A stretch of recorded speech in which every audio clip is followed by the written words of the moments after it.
En la segunda mitad de la década de los años 30, México se debatía entre el cosmopolitanismo y el nacionalismo. El primero, representado por la bulliciosa y creciente Ciudad de México, pretendía seguir los pasos de la modernidad, sacudiéndose con prisas su antigua calma provinciana.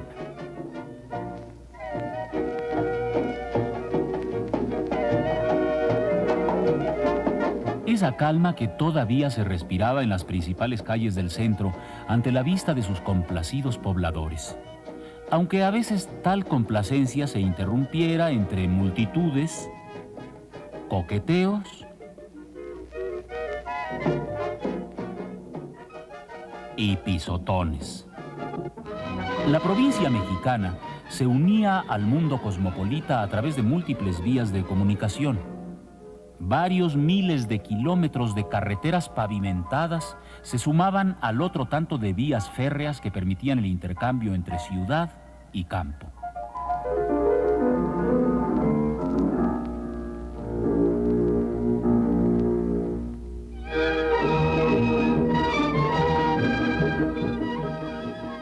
En puertos como Tampico, Veracruz, Mazatlán y Coatzacoalcos, el país tendía sus lazos con el exterior.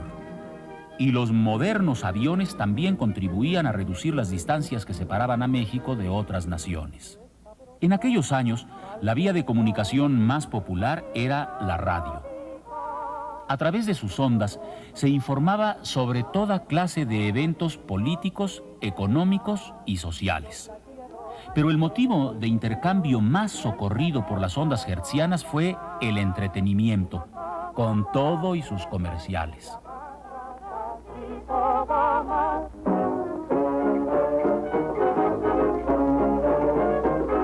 El caballero que quiera un zapato duradero, la marcanera no espera, con calzado de primera, el piso de mármol duro, devuelve de terciopelo, usando el calzado bueno, como Neira sabe hacerlo, usando el calzado bueno, como Neira sabe hacerlo, mujer hermosa bien atadita. Y a través de la radio, muchos mexicanos se enteraron que el general Lázaro Cárdenas ocuparía la presidencia de la República el 1 de diciembre de 1934. El general Abelardo L. Rodríguez entregó la banda al candidato triunfador del Partido Nacional Revolucionario, quien a los 39 años de edad se convirtió en el general revolucionario más joven que ocupara la presidencia mexicana en el siglo XX.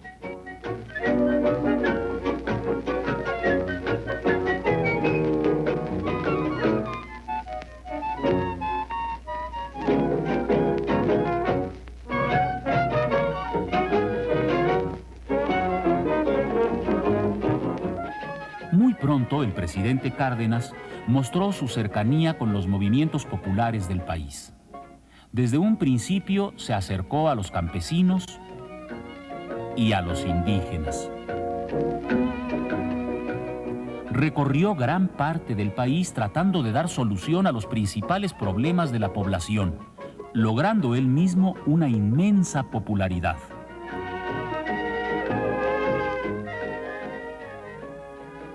Parte del proyecto de gobierno del general Cárdenas descansaba en la industrialización del país. Sin olvidar a los obreros, esa industrialización debía hacerse para incorporar a México a la pujante economía internacional.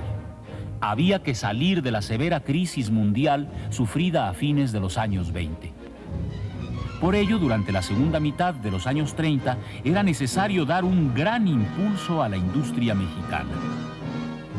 El gobierno se encargó de construir la infraestructura y la iniciativa privada, estimulada por la oportunidad de obtener grandes utilidades con pocos riesgos, echó a andar sus fábricas.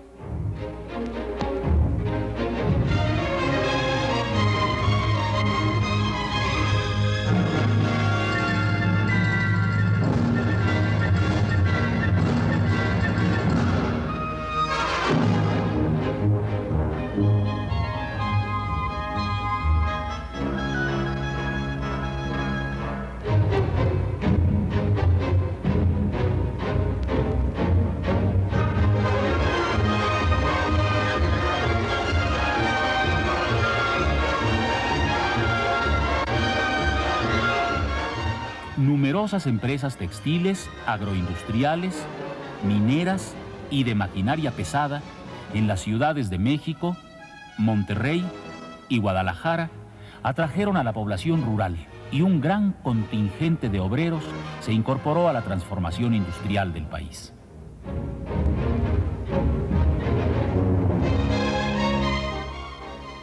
El apoyo que el gobierno dio al movimiento obrero nacional se manifestó en la creación de la Confederación de Trabajadores Mexicanos, la CTM, que guiada por su secretario general Vicente Lombardo Toledano, no tardó en convertirse en fuerte aliado del régimen.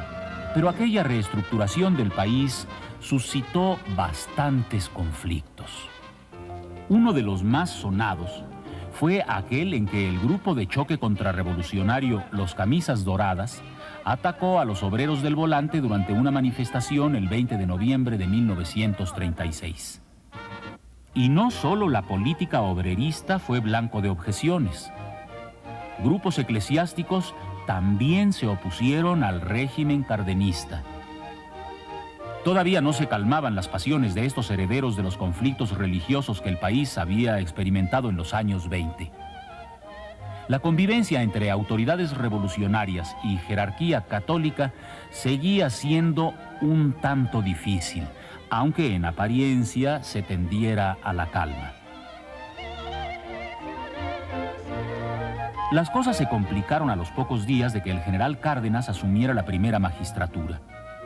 Un agarrón entre los radicales camisas rojas del recién nombrado secretario de Agricultura Tomás Garrido Canaval y los feligreses de Coyoacán aumentó la agitación.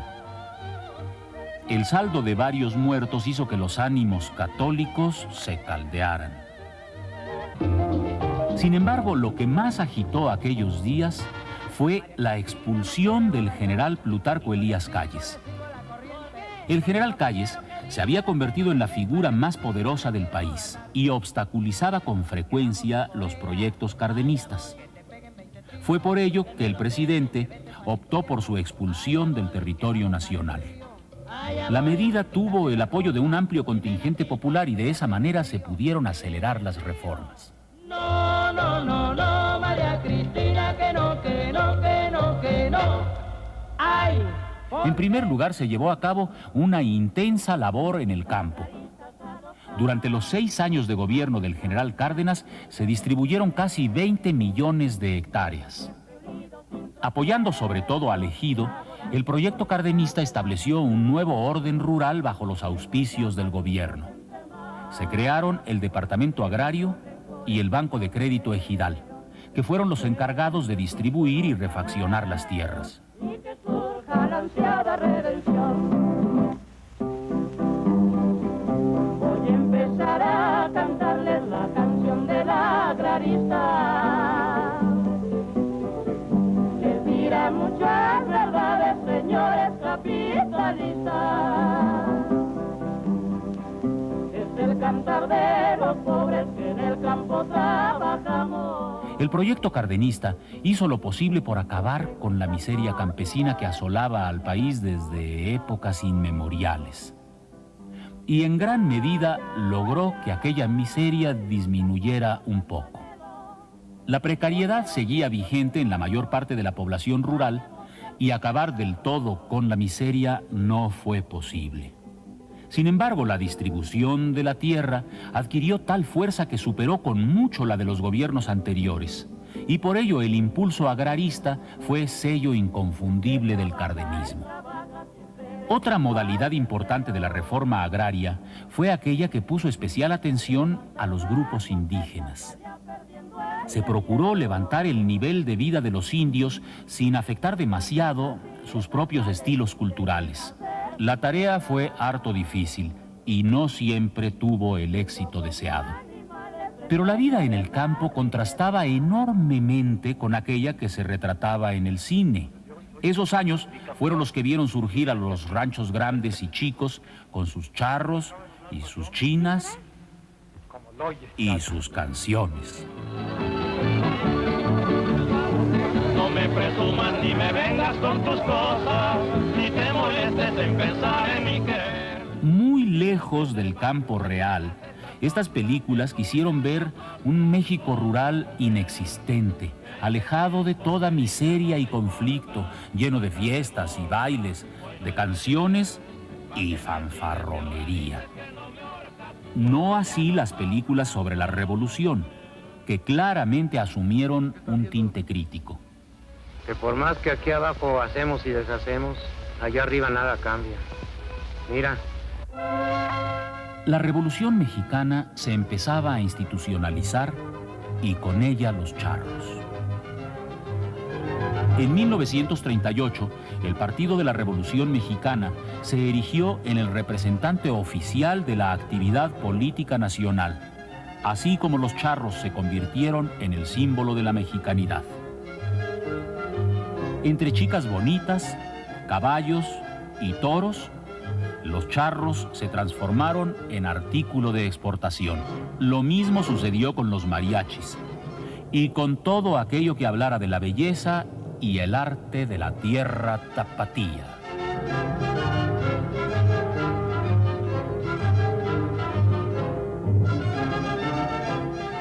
Pero en aquella tierra la belleza y el arte también se cultivaron de otra forma. José Clemente Orozco trabajó durante aquellos años en Guadalajara, continuando así su fructífera labor de muralista.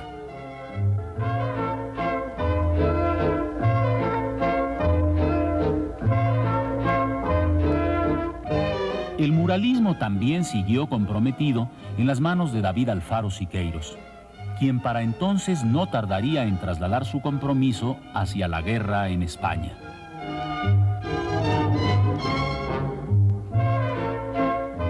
Sin embargo, el más conocido siguió siendo Diego Rivera. Sus pinturas buscaban una definición del origen mexicano. Este, según el pintor y muchos otros pensadores del momento, estaba más cerca del indio que del español. Por ello también en esa época las manifestaciones culturales indígenas adquirieron un auge muy particular.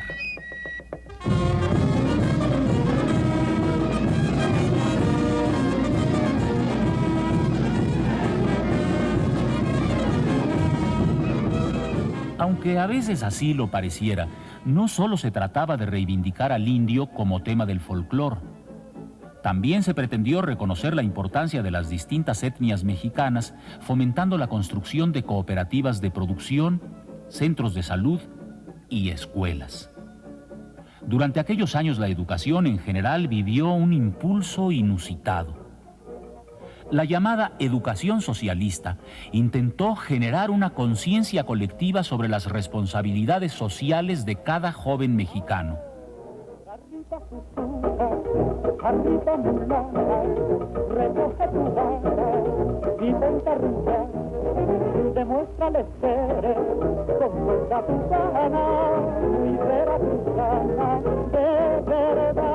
En los patios, en los corredores y en los salones, se educaba con la esperanza de que esos jóvenes participaran directamente en las transformaciones del país.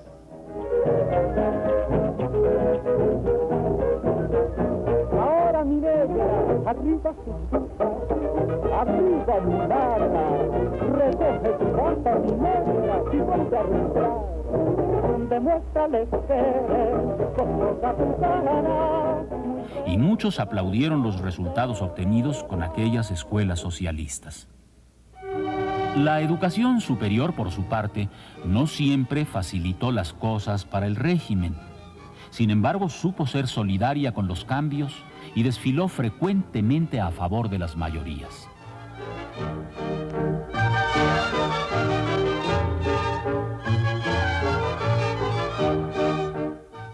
El ejército también pudo desfilar en esa dirección, sobre todo porque el régimen se apoyó en la formación de cuadros medios militares, dándoles las herramientas necesarias para lograr su propia superación.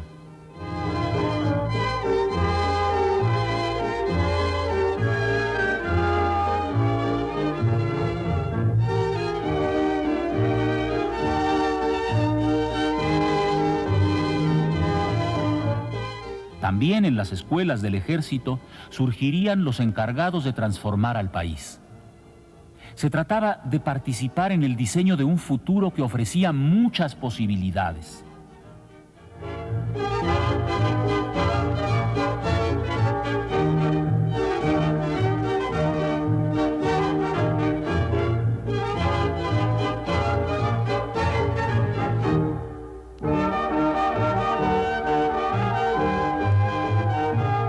Así los militares y los civiles debían entrar en comunicación sin demasiados problemas. Pero afuera de los cuarteles, la sociedad civil parecía ocuparse de otros asuntos. Chiquitines, recordamos a ustedes que mañana es un gran día, el día dedicado a las madres. Si tu madrecita, chiquitín, se ha ido para siempre, ese día recuérdala con más cariño, con más devoción. Sin embargo, en otras partes del mundo, las cosas no estaban para homenajes. A mediados de 1936 se desató una cruentísima guerra civil en España que duró 3 años y que sirvió de ensayo a la más sangrienta contienda que ha vivido la humanidad.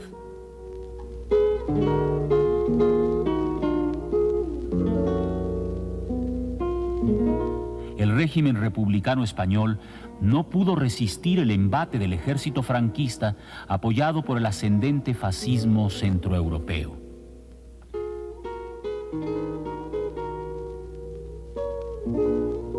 Y mientras en España se combatía, otros países competían en las tristemente célebres Olimpiadas de Berlín.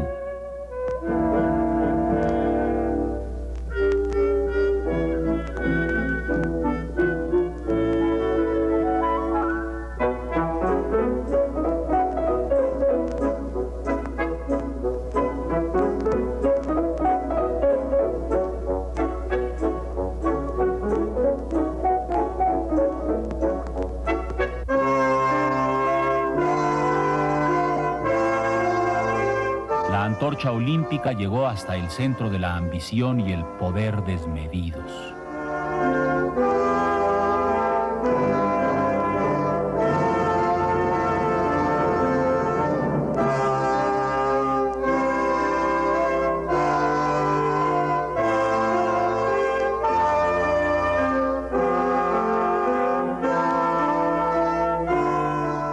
El mundo entero no tardaría en arder.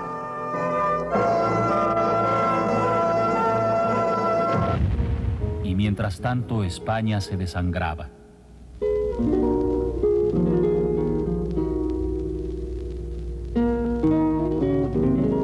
Algunos huérfanos de la Guerra Civil Española vinieron en 1937 a México y fueron internados en una escuela de Morelia. Desde entonces se les conoció como los Niños de Morelia, y su experiencia ha quedado como testimonio de la solidaridad mexicana hacia extranjeros en desdicha.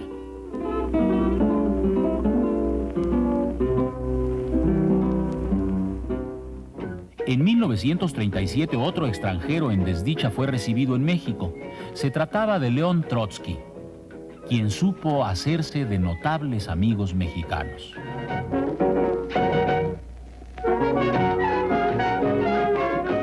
En ese entonces México era un país particularmente atractivo para extranjeros, tanto para aquellos que ya llevaban tiempo aquí, como para los visitantes recientes.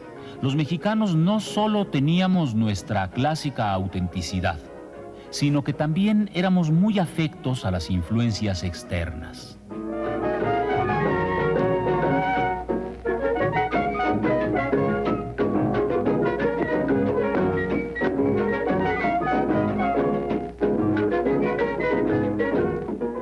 Pero esas influencias externas no siempre fueron del todo benignas. Y esto era particularmente cierto en los asuntos relacionados con el petróleo.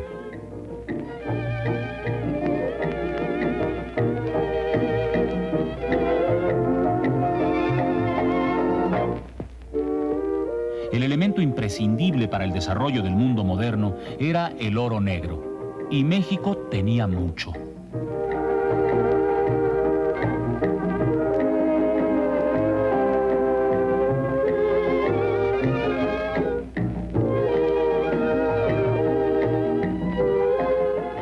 aquella riqueza no era para los mexicanos. La fuerza de trabajo sí era mexicana, pero lo que producía no se quedaba aquí.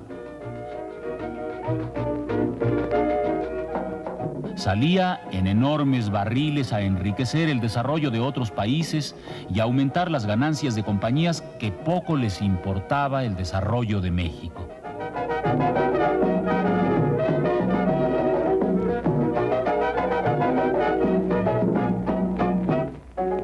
Mientras tanto, los campos mexicanos se sembraban de refinerías y conductos que pesaban sobre el trabajo mal pagado de los obreros nacionales.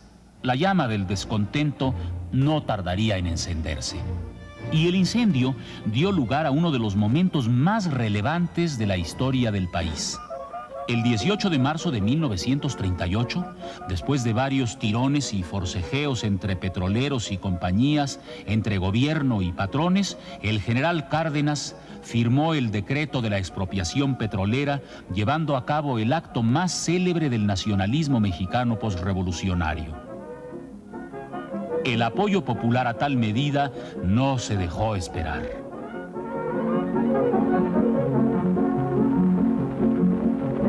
Ya muy lejos los grandes poderosos y a nuestra linda tierra vinieron a explotar. Dejaron ya los campos, los tanques y los pozos y el rico aceite negro que es producto nacional. Se van los extranjeros de Tuxpan y Tampico, de toda la Huasteca que abarca esta región. Magnates petroleros que ahí se hicieron ricos, pelaron todos gallos con la ley de expropiación.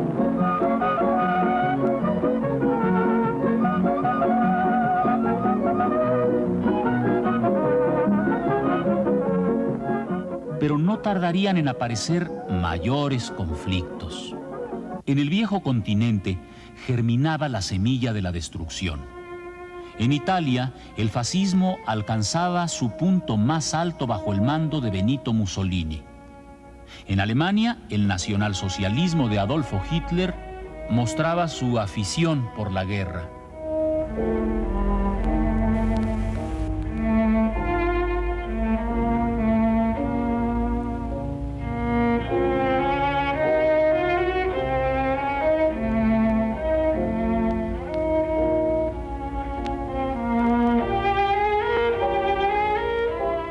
Y en España, el triunfo de Francisco Franco fue señal de que el militarismo había entrado por la puerta grande al desconcierto de las naciones. A partir de septiembre de 1939, el genocidio se apoderó del mundo.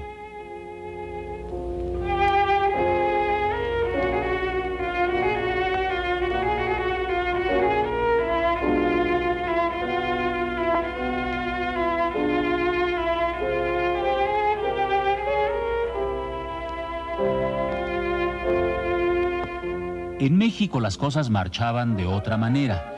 Una sociedad muy dividida vio surgir al general Manuel Ávila Camacho como candidato oficial para ocupar la presidencia en 1940. Su opositor, el general Juan Andreu Almazán, encabezó a un amplio contingente de electores. Las noticias políticas invadieron las ondas hertzianas y la contienda fue capaz de despertar toda clase de pasiones. Sin embargo, las pasiones más socorridas eran aquellas que se sentían de noche. El cosmopolitanismo había encontrado en la oscuridad una cara atractiva. Aunque no siempre digna de los mejores modales, pero eso sí, de los más sabrosos.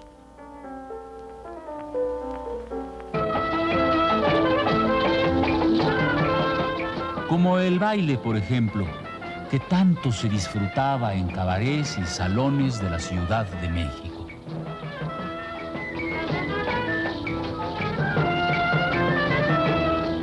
Ahí la música afroantillana había dado con un público noctámbulo capaz de valorar al máximo sus delicias tropicales.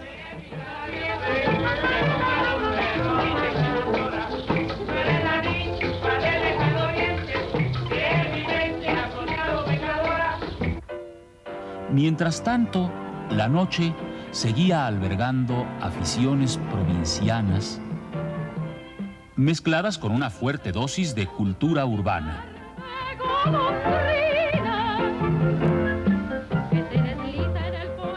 En ferias y carpas, la noche viajaba de un rincón a otro entre tradición y modernidad.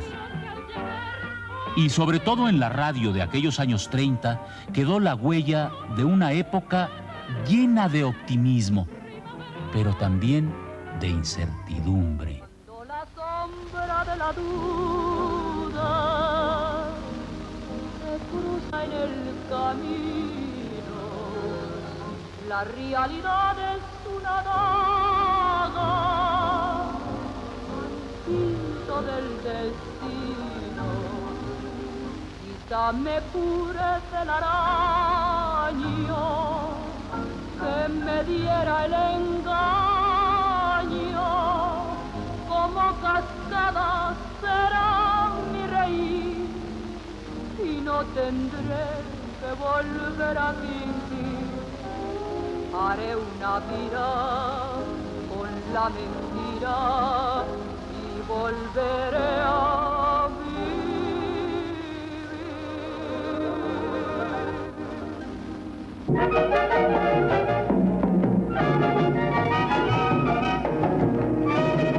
María Cristina me quiere gobernar, oye, ay me quiere gobernar, anda, ay me quiere gobernar, si no, ay me quiere gobernar. Piedad, piedad, para el que supo